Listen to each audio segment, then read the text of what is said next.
Sobat Maestro, sesaat lagi kita akan bersama-sama mengikuti program Hidup Sehat Pilihan Kita. Selamat mendengarkan. Membuat wajah berseri, diet yang seimbang, tubuh terlihat indah, udara yang bersih, jadikan hidup semangat, pengendalian diri, itu pemenang sejati. Hidup sehat, anugerah Tuhan. Hidup sehat, sangat berharga. 10 hukum kesehatan. Hidup sehat. Salam sejahtera bagi kita semua. Bagaimana kabar saudara? Semoga baik-baik dan sehat-sehat selalu. Oksigen bagaikan emas. Itulah sebabnya saudara, mari kita bernapas dalam-dalam sebelum kita susah bernapas. Tuhan mendesain tubuh kita di mana bernapas itu adalah suatu keharusan dan itu terjadi secara otomatis. Kita tidak perlu berpikir untuk melakukannya. Bahkan ketika kita tidur pun kita tetap bernapas. Luar biasa karya cipta Tuhan melalui sistem pernapasan di dalam tubuh kita. Pola hidup sehat New Start, nutrition, exercise, water, sunshine, temperance, air, rest, dan trust in God. 8 obat alami. Salah satu di antaranya adalah air, udara. Kita memerlukan udara yang bersih, udara yang segar, sebab udara yang bersih itu kaya akan kandungan oksigen. Kita memerlukan oksigen, dan Tuhan menganugerahkannya secara cuma-cuma. Kita tidak perlu membayar untuk bisa bernapas. Namun, menjadi susah didapat dan harus membayar pula dengan mahal kalau kita sudah menjadi sakit. Kebutuhan dasar untuk hidup adalah oksigen. Itu merupakan suatu powerful little member. Oksigen memberikan tenaga, memberikan kesegaran, dan menenangkan saraf, sehingga kita tidak stres.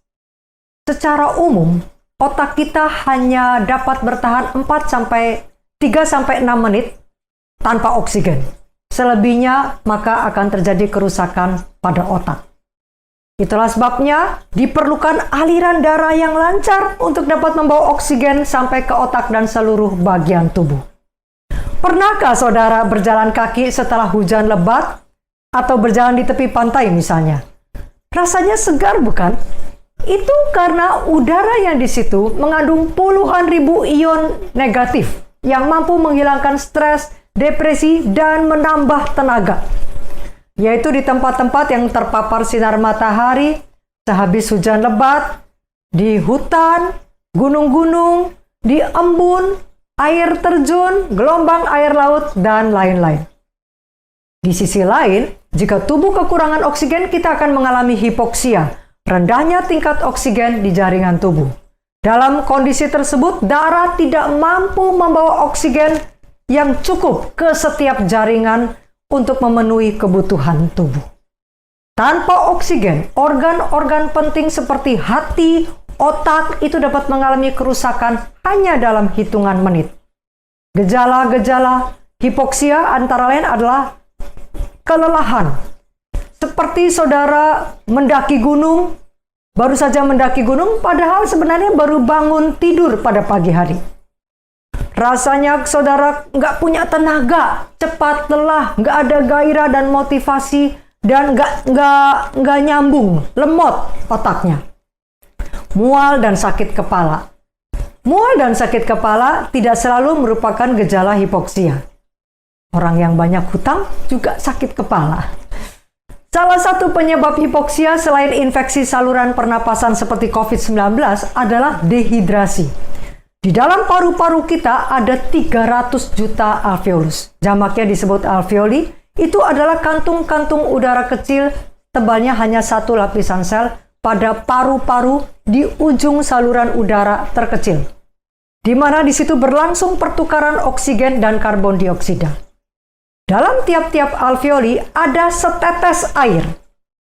Jika kita dehidrasi, kurang minum, maka alveoli tidak sepenuhnya dapat kempis, sehingga tidak dapat mengeluarkan karbon dioksida. Akibatnya juga tidak dapat mengambil cukup oksigen. Jadi penting untuk kita cukup minum air untuk memaksimalkan oksigen masuk ke dalam tubuh. Ingat saudara, jangan pernah bergerak badan berolahraga di pagi hari sebelum kita cukup minum air putih.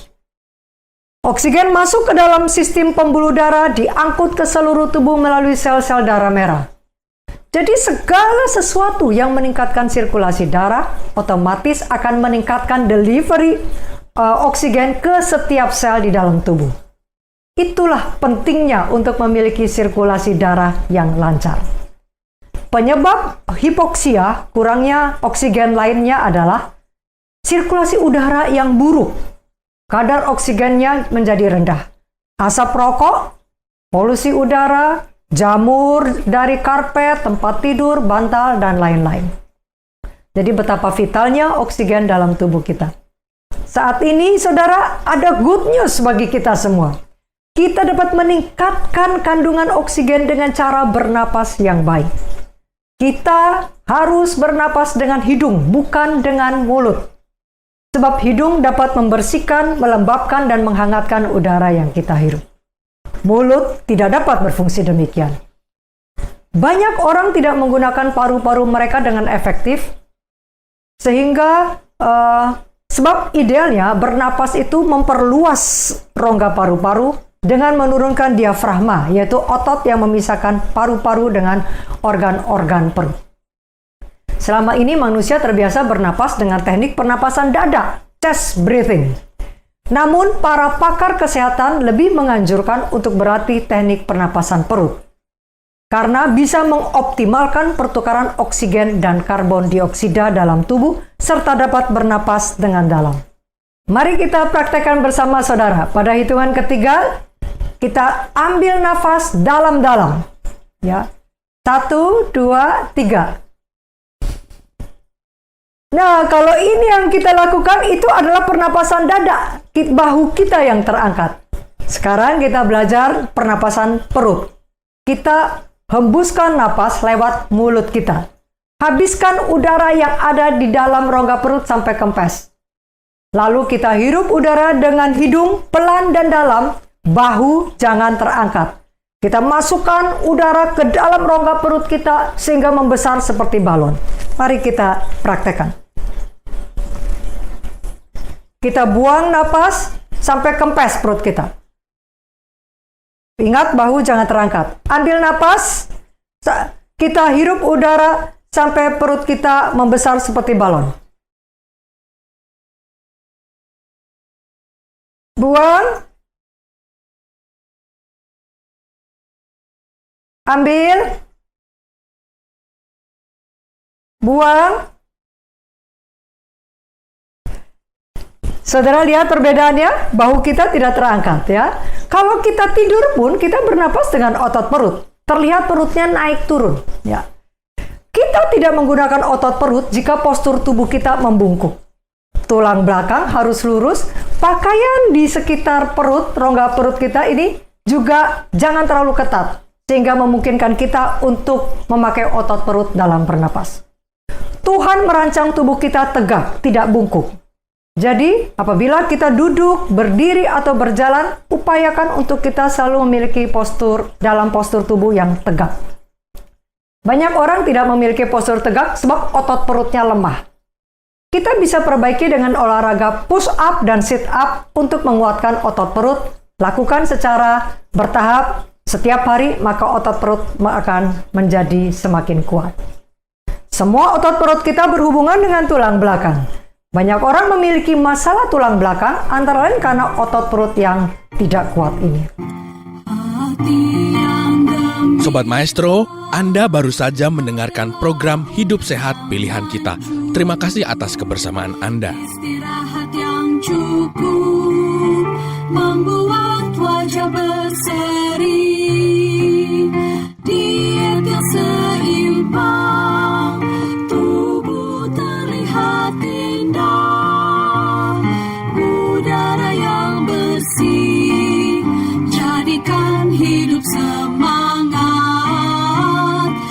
pengendalian diri.